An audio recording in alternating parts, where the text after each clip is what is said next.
This episode is sponsored by MJ's Progress Not Perfection Meeting Center Association. We are in our meeting center where we do all these meetings for mental health and addiction. I can do this podcast anywhere. I can do this at home. I can do this in a closet. I can do this in a basement. It doesn't matter. All I need is somebody else to talk to about addiction and recovery. What I can't do from anywhere is help people with their addiction and their mental health problems. So if you can help out, we do have a Venmo, we have a Cash App, we have a PayPal, we have an address you can send a check to, and, all the money that gets donated goes towards rent, goes towards keeping the lights on, and goes towards keeping the internet on.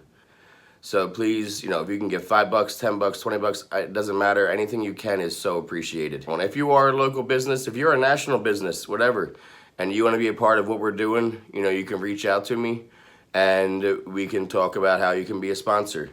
But I'll let you get back to the episode. Welcome back to the show, Franklin. Thank you. Now you're returning. So we're in the holiday season now. So Yeah. this isn't is this your first time going through the holidays without a drink? No. Last year was the first time. That's what I thought. Okay, so how is going through Thanksgiving and Christmas and New Year's different for you sober as opposed to what it was like before? Like, do you do anything different? Do you avoid certain people, that kind of stuff? Well, see, that's what's interesting because last year, we were in the holiday spike of,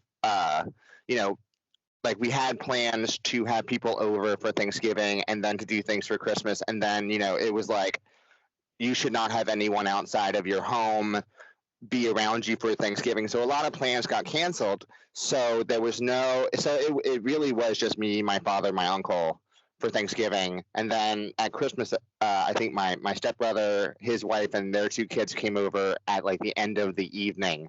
So it was a very, I was with two other people that don't drink.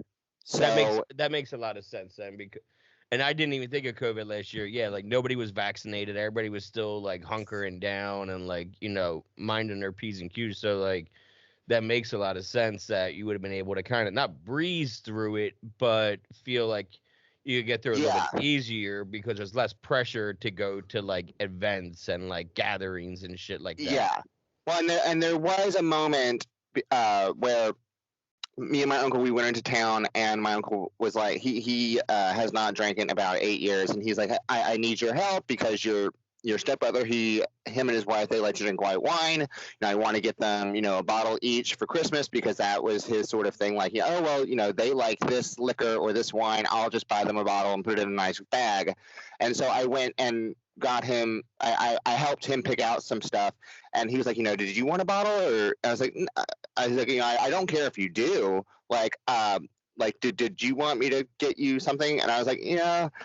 It's probably not a good idea. It's like, oh, okay, then I'll just get you a carton of cigarettes because it was like right before the prices were going to go up in Maryland from like $6 a pack to 10. You had your own little breakfast club moment, Yeah, well, yeah, and we were in the car, and he was like, I hope like I wasn't testing you. Like you could have said yes. He's like, I really don't. I'm not one of those people that's like, oh well, I don't drink, so you can't drink around me.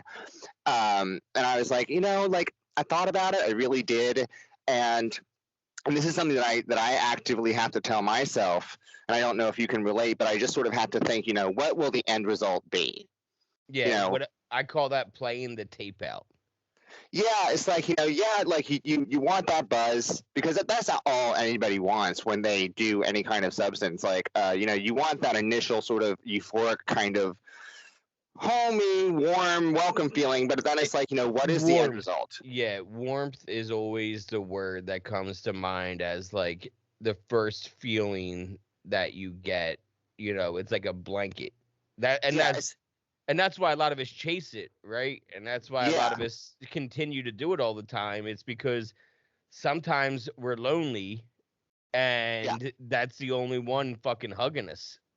You know? And I actually had somebody ask me once, what did it feel like, to do a pill or to have that first drink? And I was like, okay. And the person was a smoker. I was like, okay, have you ever had, a flight and you have a layover, so you can't smoke once you go through security, and then you're on the first flight, and you're doing well, you're doing good, and then you have a layover, but you don't have enough time to leave the airport, smoke the cigarette, and then go back through security for your next flight. So then you have to sort of wait, and then you have to go, and there's no smoking rooms anymore in airports. So then you have to go. So like when you finally get that cigarette after how many hours of not smoking, of not being able to, there's a relief to it where it's like that first when you light it and it's like, hello, friend. It's like we've all had that moment where you're talking to your cigarette like, I've missed you. Yeah. So what I, because last year was the first year that I really was like, you know what, me drinking at this point is just stupid. It's stupid. Like, I am seeing the writing on the wall in terms of what, I can't fool myself anymore. Like, I'm 31. Like, this is just stupid. And you just have to think, like, what is the end result going to be? What is the end goal going to be? Like, what's going to happen? Even if, it's a totally fine, lovely evening, like, how are you going to feel tomorrow? How are, like, does it really serve you to go through this? And so I actively had to think about that, and I still do. I still want that little, like, buzz, especially when I'm bored. If I have, like, done everything for the day, and there's that reward thing in your brain that's like, oh, this would be a nice time to just sort of, like, sit in front of the TV, put your feet up, have a drink, because that's what, that's the whole, that's part of the reason why, it becomes a pattern. And it's just like, oh yeah,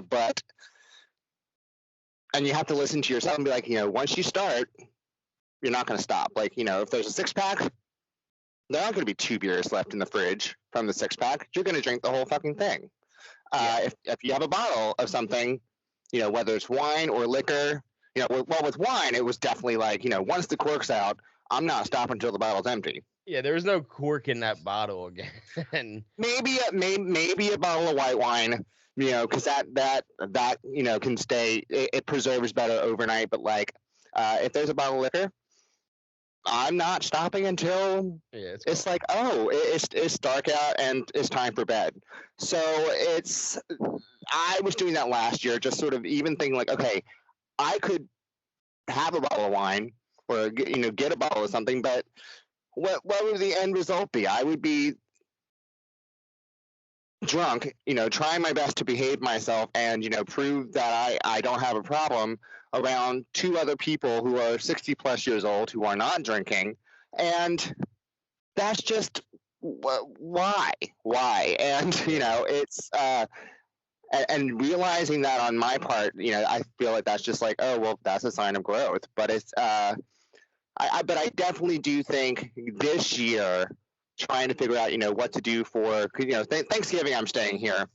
But, for Christmas to New Year's is like, do I go back to Jersey? I would like to go back to Jersey, maybe surprise my mom, see some of my relatives, because I didn't get to see them when I was in New Jersey last year. But then I'd be at the family Christmas party, and I have a large family, and they're large and loving, but one of the ways they love you is, they have opinions, and if everyone else is drinking, well, yeah, because a lot of the families don't understand alcoholism. A lot of families don't understand alcoholism in a sense that, like, they that think it's genetic. Well, not even that. It's like, my family, none of them are alcoholics. My direct family, mom, dad, brother, sister, that kind of thing. None of them are alcoholics. Really? So they don't understand some things because they didn't see it firsthand. So when I identified as an alcoholic, even when I came back from rehab, they were like, well, you can still drink, Yeah. And it wasn't like them being like rude to my program or trying to upset me or anything. It was them, like, you went to rehab for pills, not drinking. Like, you can have, Oh yeah. you can have a drink. And I'm like, no, I really can't, and this is why, and I just have to explain, and I think it's important to just like your parents aren't always right, so Yeah. it's It was. okay when Yeah. as you're older to tell them no, you're wrong because X, Y, and Z. And as long as you're not rude about it and respectful, then the conversation is not going to go crazy and it's going to be a respectful conversation. Right. My mom's side of the family, like it's funny when I talked to you prior, just sort of after our conversation, once you sort of start digging and sort of unearthing stuff, other things sort of come up, like memories and things that, you're like, oh, I should have Did talked somebody, about that or included anyone, that. did anyone reach out to you from your first episode to be like, Franklin, why'd you say that? Or I didn't know that happened? Or Um, well, one of my aunts, my mom's one of 11 children. oh wow, Yeah. So when I say the family Christmas party is a big deal, like yeah, my mom's family Christmas party, the family, you don't bring someone that you're dating to the family Christmas party unless you're like, I want to marry this person, because yeah, there's 22 aunts and uncles. At one point, there were 4 great aunts that were nuns, a great uncle that was a Jesuit priest, and there are 28 cousins. And that's just the immediate family. Like, thank God, I'm my mom's son, so I didn't have the family last name. Like, so I could just be Franklin Johnson. I wasn't a Newell in South Jersey, yeah, which because yeah, I know what you mean. if everyone knows you by your last name, it's like, oh, fuck. But my, my mom's side of the family, like, we didn't, like, I remember seeing, and they're Irish, so when they drink, you can see them get redder in the face, the flushed look, and it was funny to see your aunt get redder in the face, and she wants to make a toast and she accidentally breaks a glass, but it's not drunken behavior. It's just, oh, that's your quirky aunt. Or we're singing Christmas carols and we're singing Grandma got run over by a reindeer, and another aunt is kind of crying because this is not a song that should be a Christmas carol. It's like, this is funny. But on to that, one of my aunts who married into the family, she, after I shared the link of our interview on Facebook, she did message me. She's like, I know, I'm really proud of you for sort of owning your story, because I think there was this idea in the family that even though my siblings had issues, that I wasn't really a part of I wasn't that wasn't my experience. Mhm. And I have a few cousins who really have struggled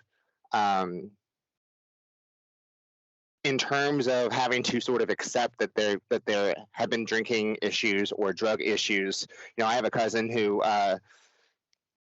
has literally almost died. He almost died like twice in a pizza parlor down by the shore of a heroin overdose, and he still is struggling with how do I fit in the family with my issues and sort of grow and do better. And she was really proud of me for sort of sharing my story, and she actually told my mom, and my mom watched it, and she messaged me probably about a month ago. She's like, your Aunt Sue told me about this podcast that you did. I didn't tell anyone in my family. I think I told my older sister after I did it. And she's like, well, did you mention names? I'm like, no, I just my sister, my brother. If people make those connections, it's whatever. At this point, I think we're all grown. And so I can't. Don't worry, most of the names you mentioned, I took out, and I think I had like 20 minutes. I think I had like 20 minutes worth of names taken out. Yeah, well, once the stories start flowing, it's kind of like, oh Yeah. crap. But Yeah. and my mother, she was, I was kind of bracing myself, but she was like, it was your story, and you have the right to sort of tell your story. And she's like, I'm really proud of you for just being as open as you were about what sort of the root causes of a lot of why I did the things that I was doing, and why it's been sort of so hard. So that was liberating. But Yeah. but It definitely makes a big difference, because like I'm used to a little more by now, because I get feedback every week, whether it's something I said or something that somebody says to me. I'm usually hearing something about it. So sometimes I forget how vulnerable I am each week on here or each day, Yeah. depending on the episode or when I'm dropping episodes. Like right now, your episode's being dropped amongst 30 some episodes, daily, one Right. in a row. To promote awareness around overdoses and relapses through the holidays and how they spike. The CDC just, released it, the report, man, from March 2020 to March 2021 when COVID hit to lockdowns. There was a 28% increase in overdoses March to March. So March 2019 to March 2020, there was 78,000 overdoses in that year span. March 2020 to March 2021, there was 100,000. Which, I wish I could say was shocking. I think it's 103 actually, or 100,300. But either way, it's a fucking lot. And it's a 30% increase, and right now we're looking at the odds of relapse are 33% higher during the holidays, which that number is even a bogus number. It's even higher than that. That 33% is based on people, going back to rehab for a second time. Right. Not even, the relapses of the people who are trying to do a cold turkey on their own, going to AA, all that kind of stuff. And so that number is really skewed. And I think it's actually based on the numbers of, like, I went to rehab. I still get phone calls from my old rehab 3.5 years later. Hey, you still sober? I'm like, yeah. And that's also how they get that number, is by calling old patients. So there's a lot of people that are like, yeah, I'm still sober, and they're fucking not. So that number is definitely skewed. And, I think, is there a certain thing for you that you struggle with for the holidays to get through without drinking or using? Like for me, it's, grief and loss, where it's on my mind a lot. Yeah. I mean, I was always one of those really funny people. Like, I enjoyed Thanksgiving and I enjoy Christmas, and I enjoyed the Christmas party going out, but I always hated New Year's. Hated New Year's Eve, hated New Year's. Like, for a long time, it was like, when I was in college, it was like, even if I wasn't really doing pills at the time, I would, on New Year's Eve, I would probably, get my highest. And it was just sort of a way to sort of shut off, especially after all the sort of loss that I went through in high school. I find that, it's interesting when people are like, it's the most wonderful time of the year. The holidays are actually really sad, and they're very depressing because it's the end of the year. It's the end of, another chapter of your life. And, if you are even remotely self-aware, you look back on the last year, you look back on, everything that you've done, whether or not you are in a better place than you were the year before. And it's very easy to look Spiral. to look at everything that is wrong about what happened versus what's good. I mean, after my accident, and I had a lot of, overall I was fine. I thought I was fine, but I would find myself, after work having a few drinks, after showing everybody that, I wasn't mentally deficient, I was physically capable of doing the job that I had done before, that I was, making progress. But I would find myself sobbing, outside smoking a cigarette, watching Netflix or whatever, and just sobbing. And eventually I reached out to my old therapist, who I still text and talk to on the phone, even though she's not making any more money off of me, but I still have a connection with her. And she's like, at one point she's like, you are focusing on all of the trauma of your accident and what you went through. You're having a hard enough time admitting that you have post-traumatic stress disorder from this whole thing. You don't want to acknowledge that you have survivor's guilt because you should be dead. But she's like, you are looking at it through the wrong lens. She's like, I want you to write down every good thing that happened from the moment that you woke up in the hospital. Even if it just seems insignificant. Like the small victory of, they asked you if you wanted to try standing and you took 2 steps instead of 1 step. That's a good fucking thing that you did. And writing all of that stuff down. I mean, I don't know if you saw on Facebook that there was a letter that I wrote to myself, a year after the accident happened. And it was like, tomorrow you did this, tomorrow you'll do this, and then you'll do this, and then this will happen. And I kind of had to retrain my brain and my heart and my spirit to not look at how traumatizing the entire experience was. I had to look at, what good happened, or the small little victories that happened. And I don't think that people really think about that enough, and people really don't talk about that enough. I mean, I'm sure but how many times, in a week, if you struggle with addiction, you just want to look at everyone and be like, you don't know how much I want to go to the store right now, get a bottle, go home, or get a prescription. If I could, like, if someone just handed me a bottle of pills or this and said, do it, I won't judge you, no one will know about it. And you don't know how actively I am working against that, how actively I am not giving into that. And to that point, and I I wrote down something. I wrote living gratitude, because that's how I always had to feel. And I understand what you mean when you say, like, get a prescription, especially obviously going to the store, that's easy. Anybody can do that. But, the summer of 2020, when COVID was going on, I was sick and we didn't know why or what was wrong with me. Right. So it was a lot of doctor's visits and a lot of hospital visits, a lot of ER visits, because, like, my blood pressure was spiking to like 140, 150 over 120. My heart rate was jumping up to 200 beats per minute. And I would just sit on the recliner watching some cartoons, you know what I mean? And every time I went to the ER for it, they were trying adamantly for me to not use cannabis anymore and for me to take prescriptions of morphine and Xanax home with me.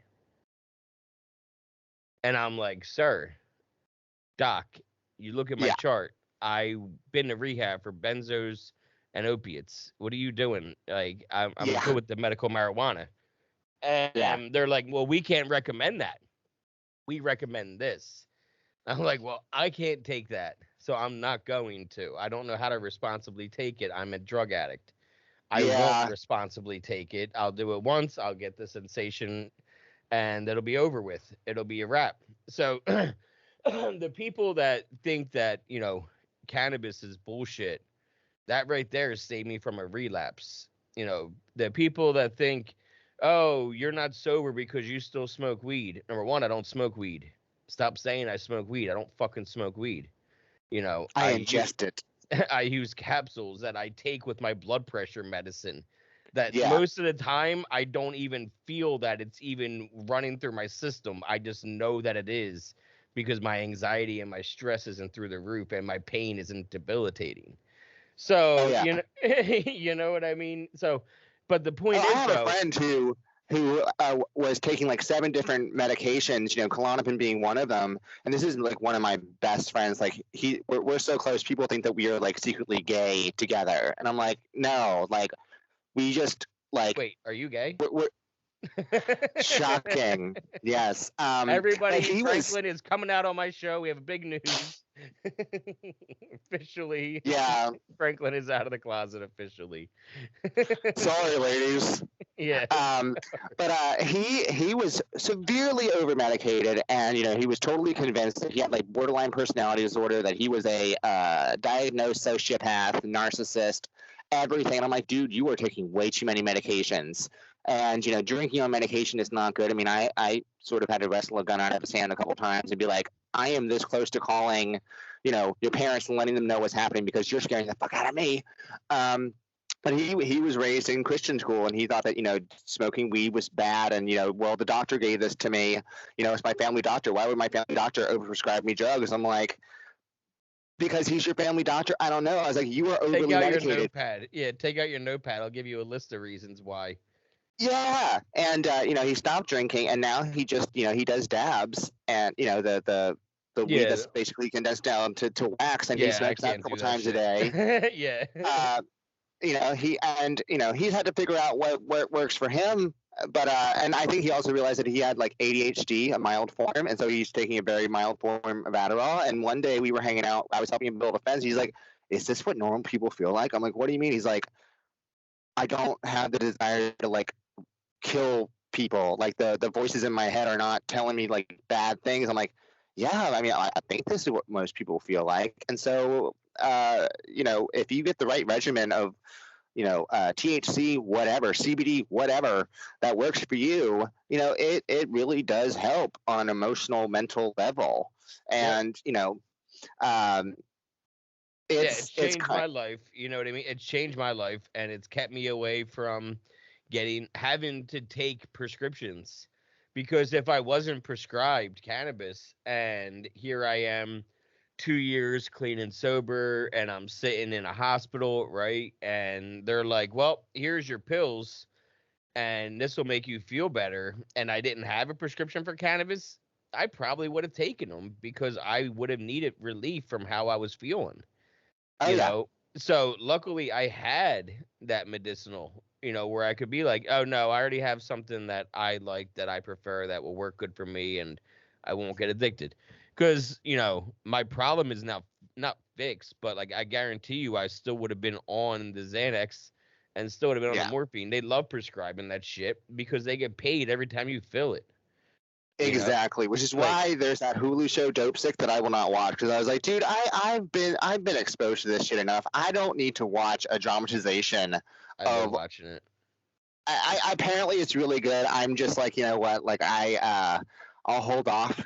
But Yeah, it's the it's last funny you episode mentioned is it. today. We got to watch it. My wife said, "Hey, Okay. we got to watch a finale today." But it's only triggering a little bit.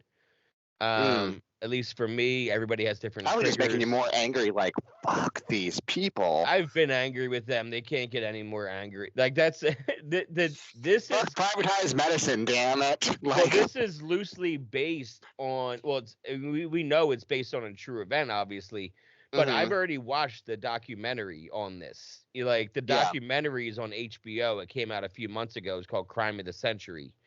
yeah, And yeah. yeah, so this is basically the dramatization version of the document. It's almost like when Netflix released the Ted Bundy tapes and the Ted Bundy movie a couple months later. Right, yeah, Same shit, different networks. But it is the same thing. It's the same people. It's all the same shit that they covered in that doc. They're covering in the show. So I kind of mm, know what's going to happen sometimes because like we lived it too. right, And I know what happened with OCs. I know they turned to OPs. I know yeah, that was what, 2009. yeah. I think it was 2009 when Oh, when there you was the couldn't crush. gel. Yeah, when they turned to the gel OPs. That would have been 2010. I want to. 10. I mean, well, maybe it It was was introduced right. in 2009, and it wasn't really because I mean, I remember being, the summer after I turned 21. I was still doing a 40 every once in a while, and it was still able to be crushed, but they were becoming harder to find. That's what it was. It was like Yeah, 2009 was when they started phasing them out. So yeah. It's like when you when phase you out old currency. Yeah, when you find them in 2010, you're paying sometimes $2-3 a milligram because they're so scarce that the yeah, dealers know, like, hey, fuck you, pay me, because if you want this 40, you're paying $100 because you're never gonna find a yeah. 40 somewhere else unless you want to eat a gel 40. And it's Which so funny. it's not gonna They do shit. No, they were like a quarter a milligram compared to $3-4 a milligram. Like it was a total. Oh yeah, The only time I ever used OPs, the gel ones that you couldn't crush, because I could get them. I could get them all the time. I could get the 20s like a drop of a hat. Like my buddy could get them so easily. And the thing is though, I would only take those when I would be without Johns, the Roxys, right. because then I would like, all right, well, I'll take this 20 and it's, time release. So it'll stay in my body for a certain amount of time, releasing, and I'll eat it correctly and not try to do anything crazy. And then once I get 30s again, I'll be good. Yeah. I need people that had the. I need people that had. I'm blanking on what it's called, but like if you wanted to get off of Suboxone. Suboxone. Like I need people that had this You know like what's a funny is drawer we of say Suboxone strips. Yep, we say Suboxone, but it's actually Suboxone, and it's a Jersey. It's definitely a South Jersey thing. Once you have to figure out how to say Oakland instead of Oakland. Yeah. You know, it's Oakland. I'm like, so yeah, it's definitely a South Jersey thing. Like I don't have the accent, but my pronunciations of certain things is definitely, it's like, yeah, you live there. But funnily enough, when you mentioned the hospital, like when I was in the coma, a medically induced coma, my family and friends, they were telling the nurses, like, look, you know, when he wakes up, he's not going to want to take anything. Like he's been clean for 14 months. He just celebrated a year being clean, cold turkey. He's not going to want to take anything. So we're just letting you know, like, we trust what you're going to say medically, but, you know, you're going to hit resistance from him. And one of the first things I remember, and I didn't realize that, you know, that little thing on your finger, like that's showing your vitals. And, you know, that's why they're coming in being like, you know, what's your pain level at? Like on a scale of 1 to 10, where are you at right now? And I kept lying. I was like, I'm fine. Like, well, your vitals are telling us differently. I was like, I'll just take Tylenol. Just give me Tylenol. They're like, and I actually had to have some of my friends, one of whom, my friend Sunda, who she had addiction issues back in, you know, in the 80s. She's like, look, you need to rest. You were hit by a fucking car. You have to rest. And the one of the nurses who I actually knew from where I worked, she's like, look, we're not giving you morphine. We're giving you Dilaudid. It's chemically different. Apparently, it's less habit forming, and you won't really enjoy it, but it will take the pain away. Just so you can. She told you all of that so that in your mind you wouldn't enjoy it. Because I didn't. I was going to say, well, I definitely did Dilaudid recreationally. I was sniffing Dilaudid all the time. Oh, seriously? Recreationally, yeah. Like, yeah. Oh, God. So she was definitely, it's a good thing. That's a smart fucking nurse to tell you all that this way. Yeah. And I didn't have the pin. I had a port. And so, like, they would wait. Like, I would wait until I was physically shaking in pain, which I did not realize was possible. Like, if you are in so much pain that your body is just convulsing, and it wasn't like the tremors if you're not drinking or if you're hungover or if you drank too much from the night before and like you have the shakes, like physically trembling.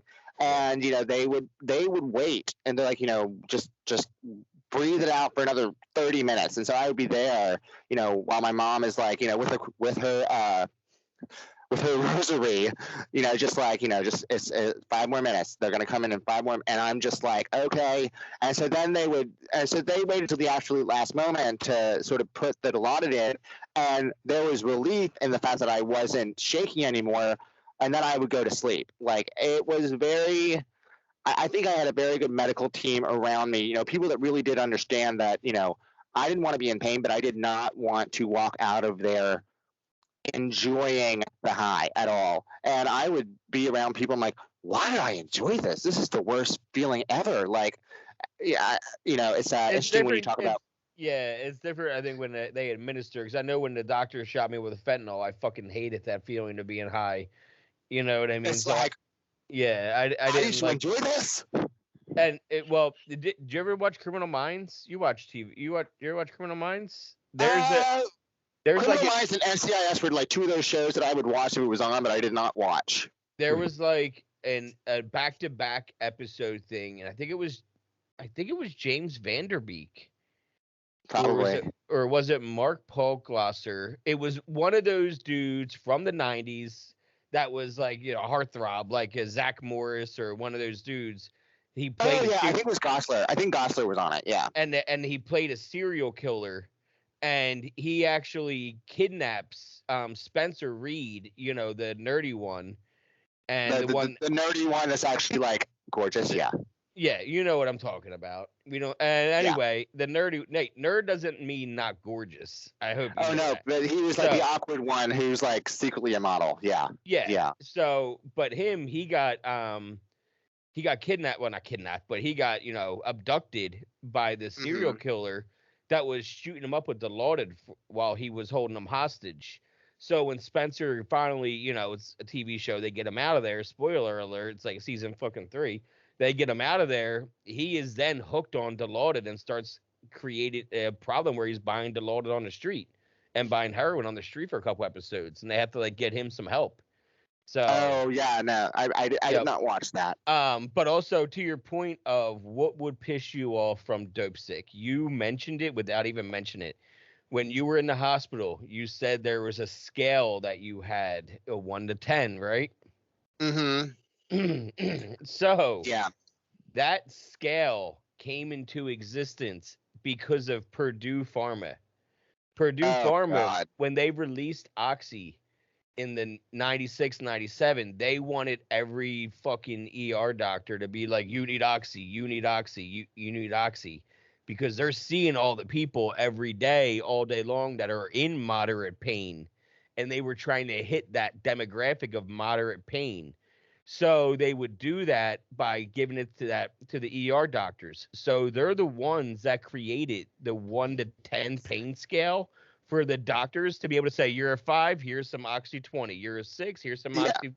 That was all created by Purdue Pharma 25 years ago so that doctors and ERs could push Oxy on us. And that scale still exists. Yeah. Obviously, it's there. They're utilizing it for other reasons now. But the only reason it exists in the first place is because Purdue in the late 90s implemented it with the hospitals as a way for them to push Oxy easier. That's crazy. And it makes total sense. Every doctor's office, anybody who's listening or watching who's been to the fucking doctors in the last couple of years knows it.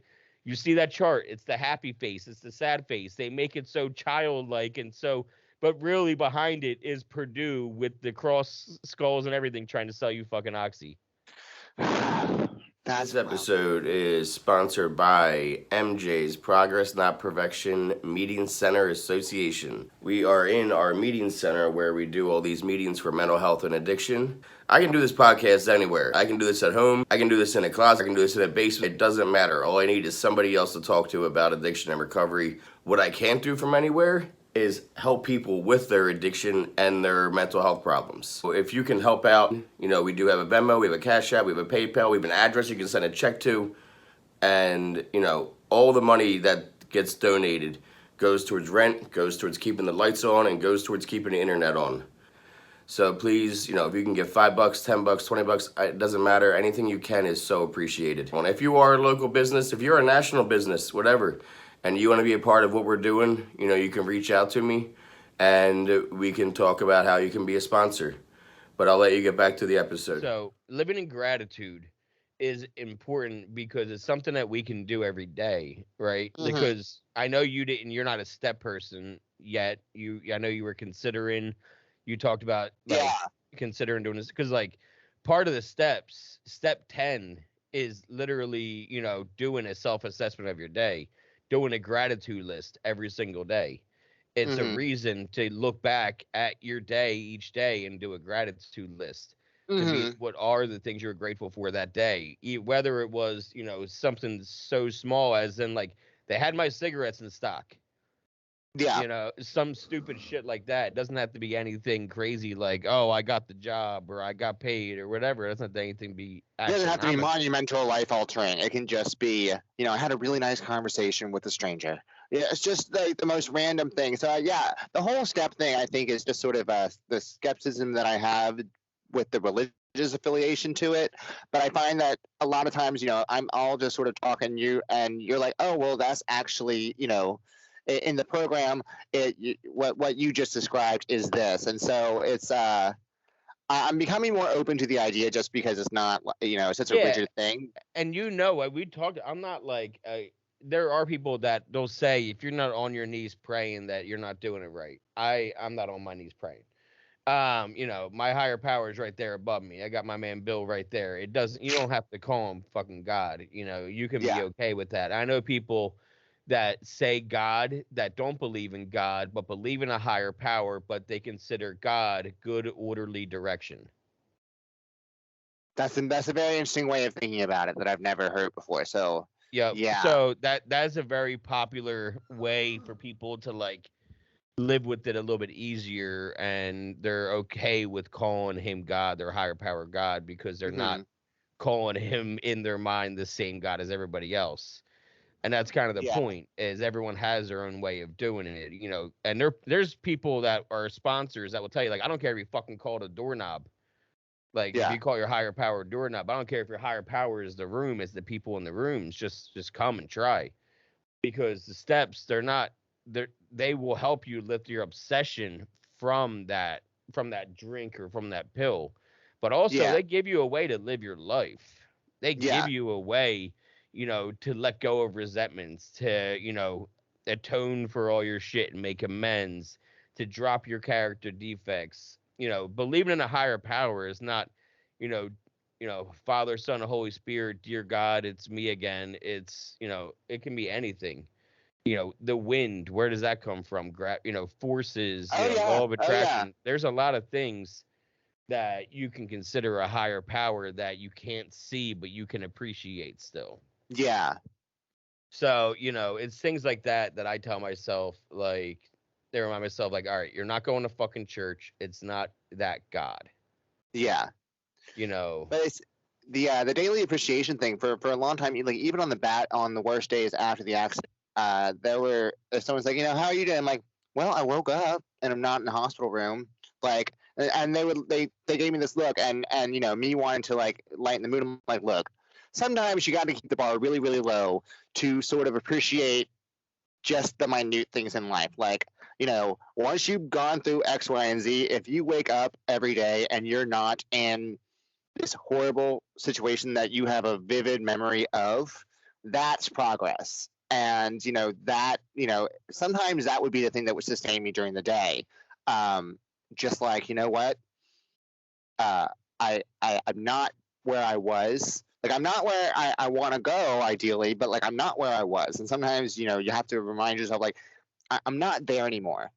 That is a part of my past that I am aware of, but I'm not letting sort of run my future. And so for me, it was at certain points, especially when I was still healing and like I'm going around and my leg is technically still broken and all this stuff. Just being like, I'm out of the hospital. I paid rent this month. It's just very. It was very sort of small stuff, And but it's supposed to be. It's yeah, allowed to be. It's supposed to be, because when you think about it, when we're dealing with anxieties and we're dealing with things that upset us on a daily basis and that trigger us, usually they're small things too. You know oh what I yeah, mean? Usually they're minute things that aren't going to mean shit to us in a year, let alone an hour, but yet we let them drive us crazy for that hour or that year when it doesn't really matter. oh, So, especially if you're in a triggering situation like I dealt with the death of my stepmom, and she was sick for 2 years from pancreatic cancer, and it was, I mean, cancer itself is scary. yeah. Finding out that a loved one has cancer is scary enough. When you find out that it's like that it was pancreatic cancer, like it's one of the scary cancers. Like it was, and so finally, grieving that and going through that, you know, uh, afterwards, people were like, how you doing? I'm like, well, someone said a joke earlier and I laughed. You know, uh, going through grief and sort of tremendous sadness, especially in the post-COVID world where all of our lives sort of imploded.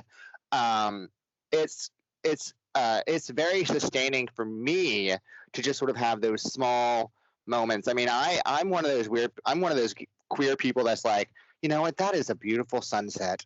Or, I go outside to smoke a cigarette and like the light shines through the trees and then in the most beautiful way. And it's like, oh, we don't appreciate just this. It's so minute. Like, sometimes like we don't just look up and appreciate how blue the sky is. Sometimes you just need that small thing that means only something to you. Someone says a joke and you just smirked, and like it lightens the load a little bit. And for me, that was kind of what prevented me from really going through like a really off the cliff um, thing after my stepmom passed away, just because it was, or like right before she passed, but we knew that she didn't have long. That it was, surrounding I basically surrounded myself with the friends that like would let me laugh 1 minute, and I could laugh with them, and then if I was just utterly depressed and utterly like this close to just falling apart and crying, they'd be like, okay, you can fall apart, like here, this is fine. But it was very actively like, you're not going to be alone in your room drinking, watching TV and sobbing. Like, you can be sad if you want to be sad, but you're going to be around us, Yeah, and which is it's perfect. fine and it's safe. Yep. And so sometimes it's people, and sometimes it's a small thing that gets you through that moment of tension where it's like, where you would have gone to the store and gotten a 6-pack, or you would have called that dealer, but those triggering moments, and those times that just sort of make it very where you want to check out.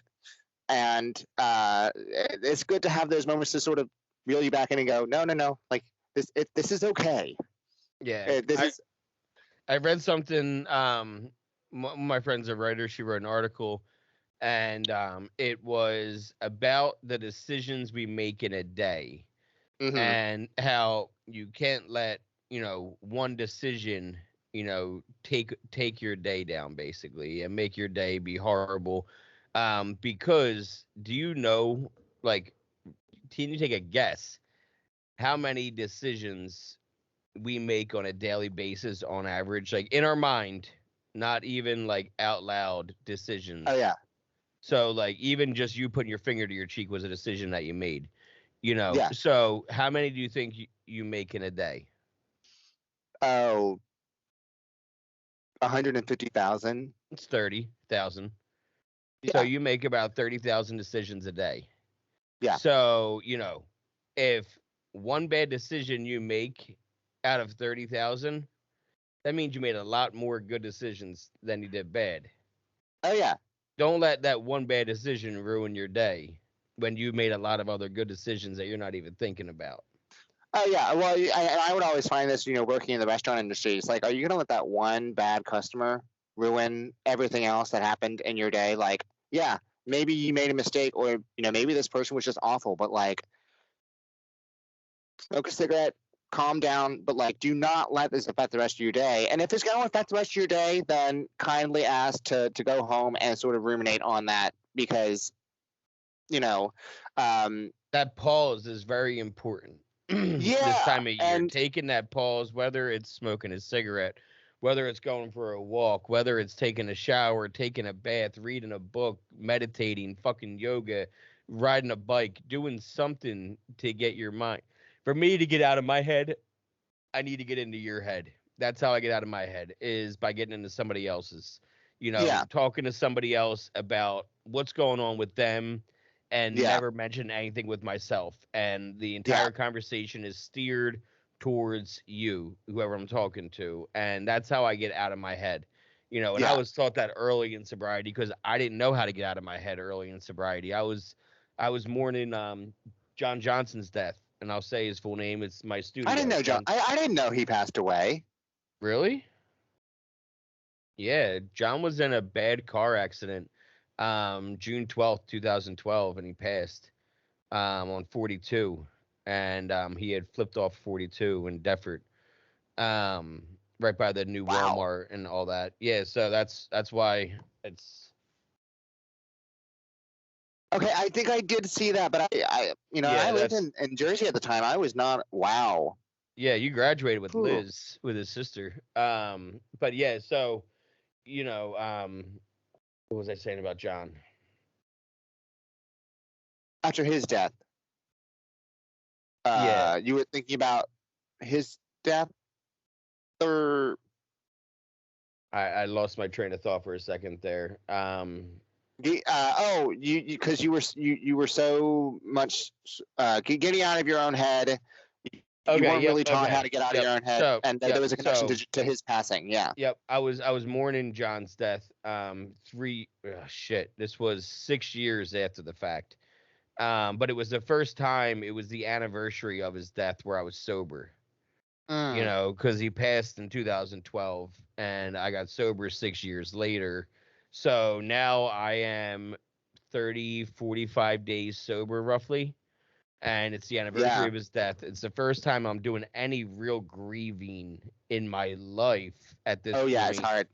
Yeah. without any drugs or alcohol. And I got a tattoo for him that day. You know, I took John to get his first tattoo when we were 18. He got carpe diem across his stomach, in Old English. So that day when I couldn't get out of my head, I got carpe diem tattooed on my arm, you know, to think Mm-hmm. of him. But I was still in my head, and I said to my sponsor, "What the fuck do I do?"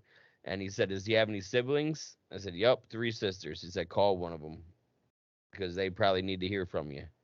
Yeah. So, you know, I called Liz, and we talked for like an hour, and she did need to hear from me. You know, she hadn't heard from any real John's friends in years. You know, she hears from Pat, but that's about it. And she hears from me, you know, especially now. She definitely hears from me. We've been talking more because of the studio. But you know, it was something that I needed to do that day. So now every time that I'm stuck in my head, that's what I do is reach out to somebody, see if they need to talk. You know, and the podcast is a huge way to do that. I mean, Yeah. obviously, you know, I'm putting out a shitload of episodes right now, and so that's a lot of my time that is staying out of my head because I'm staying in yours. You know, so Yeah. doing this is, you know, helpful for other people, but it's helpful for me too. So, you know, some people are like, why are you putting out so many episodes? And like, one, to raise awareness, to get more stories out there. So the more stories that are out there, then the more opportunity is for somebody to find themselves in their stories. You know, the Or more to or to find a healing moment that you didn't know was there. I mean, I had one not from my talking to you, but my listening to the episode that you did with Irene.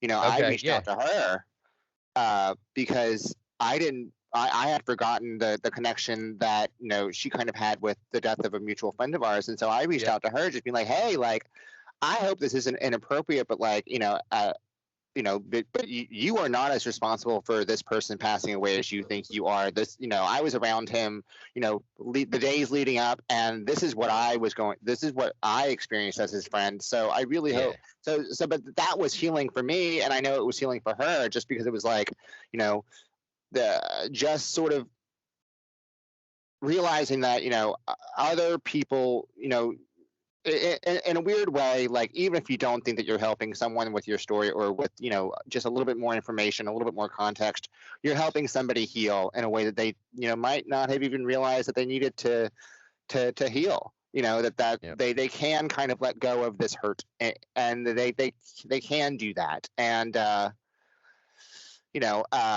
that's, I think it's interesting. My friend who was overly medicated, he's now like putting himself out and dating, and he has a girlfriend in Indonesia, and I'm happy for him. But he's like, I don't know what it's like to be vulnerable. Like, and he didn't realize, like, oh, how I really have to think about how I talk to people. I have to be aware of other people's emotions. I'm like, yeah, welcome to the human race, dude.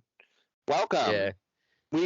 We've been waiting for you. Like, this is what being a human is. It's interconnectedness. It's being concerned. It's being aware.